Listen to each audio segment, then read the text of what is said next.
Namasté et bienvenue à notre série en cours soirée avec Shedaloo. Aujourd'hui, nous abordons le sujet de destinée et libre arbitre. Sri Aurobindo a écrit de nombreux articles approfondis sur le thème du karma, du destin et des tribus. Bien qu'il soit difficile de résumer cela en une demi-heure, il y a certains éléments clés qui méritent d'être partagés. En s'appuyant sur nos discussions précédentes sur l'astrologie et la chiromancie, la question se pose de savoir jusqu'à quel point nous sommes liés à notre héritage et quel rôle notre liberté d'âme peut jouer lorsque notre personnalité est rigide. Il y a également la question du karma, selon laquelle tout ce que nous faisons est le résultat de notre karma et que nous sommes piégés dans une immense machine sans choix. Cependant, cette vision populaire du karma est réductrice. Le bouddhisme et le jaïnisme ont également contribué à cette perspective en éliminant l'âme et le divin de l'équation, se concentrant uniquement sur la libération de la souffrance en s'élevant vers l'absolu.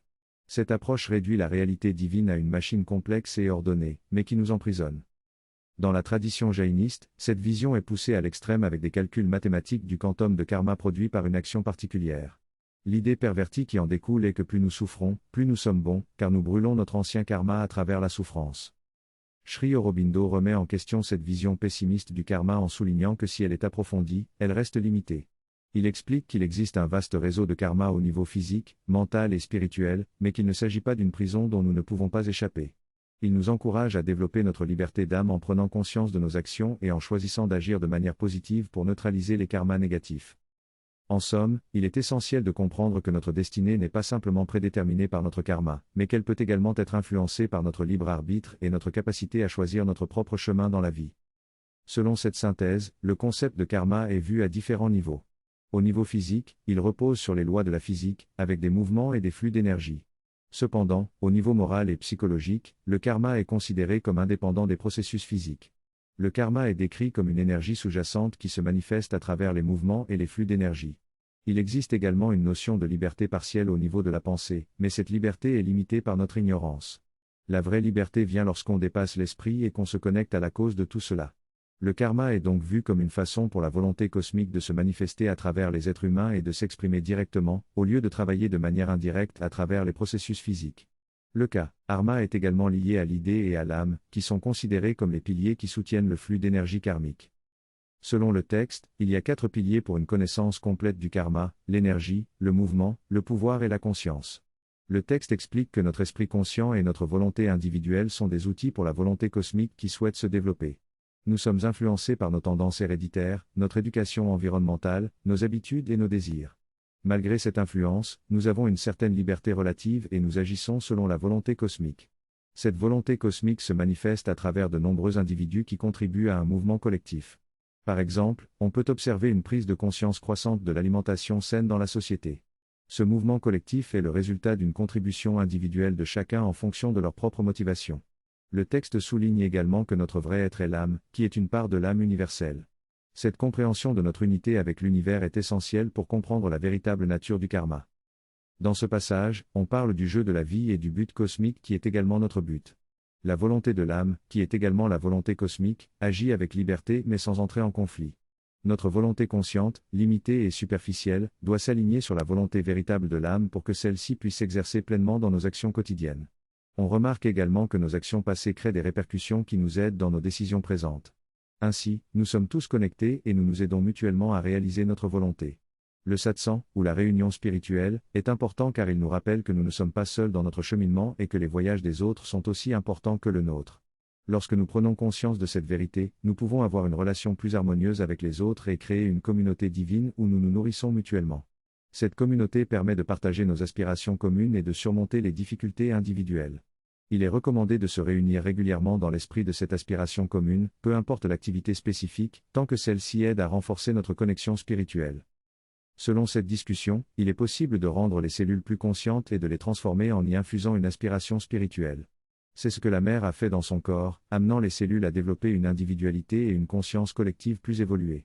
Elle a également changé l'allégeance des cellules, passant d'un instinct de survie à une aspiration pour la divine volonté.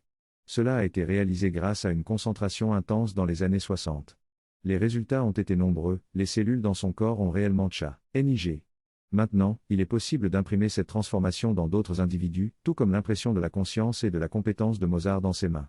Ce que la mère a fait au niveau cellulaire est désormais disponible comme empreinte pour tous. Cependant, pour accéder à cette empreinte, il faut le vouloir et s'aligner dessus. Dans ce texte, il est mentionné que l'individu s'est coupé du reste de l'humanité afin de développer sa conscience individuelle. En revanche, la mère, elle, s'est reliée à la conscience collective de l'humanité et chaque changement qu'elle a effectué a eu un impact sur cette conscience collective. Cela explique pourquoi elle avait besoin d'un soutien collectif pour matérialiser ses aspirations. Les changements qu'elle a opérés dans son corps ont laissé une empreinte permanente dans la conscience humaine et peut-être même dans l'univers. Ce changement nécessite une aspiration consciente et un travail sur la conscience corporelle. Il est également mentionné que la réceptivité, la plasticité et la surrender, abandon de soi, sont nécessaires pour permettre à l'action divine de se manifester pleinement. Ce processus se répète en cycle, jusqu'à ce qu'il y ait une transformation complète de la conscience, de la plasticité et de la surrender. Le texte se termine par une citation qui suggère que parfois, lorsque l'on s'approche de Dieu, une obscurité surnaturelle peut s'abattre sur l'homme. Dans ce passage, l'auteur aborde le thème du karma et de la liberté de la volonté. Il explique que la volonté de surface, limitée mais utile, est nécessaire pour la vie quotidienne, tandis que la volonté véritable de l'âme est libre et alignée avec la volonté cosmique. L'objectif de développement spirituel est de se libérer des compulsions des circonstances et de retrouver sa véritable volonté. Concernant le karma, l'auteur souligne 3 points importants. Premièrement, il faut reconnaître le karma que l'on a créé dans le passé et qui continue à nous affecter tant que nous restons au même niveau de conscience. Cependant, en élevant notre conscience, nous pouvons laisser ce passé derrière nous et cesser d'être affectés par ses conséquences. Deuxièmement, si l'on crée un karma négatif, on a également la liberté de créer un karma positif pour le contrer. Par exemple, si l'on a blessé quelqu'un par nos paroles, on peut s'excuser sincèrement pour rectifier la situation. Il ne s'agit pas seulement de morale, mais d'un changement de conscience qui exprime notre vérité intérieure et neutralise les effets négatifs du karma. Enfin, l'auteur affirme que la lumière de la conscience de Savitri, ce passage est incomplet et nécessite plus d'informations pour une compréhension précise.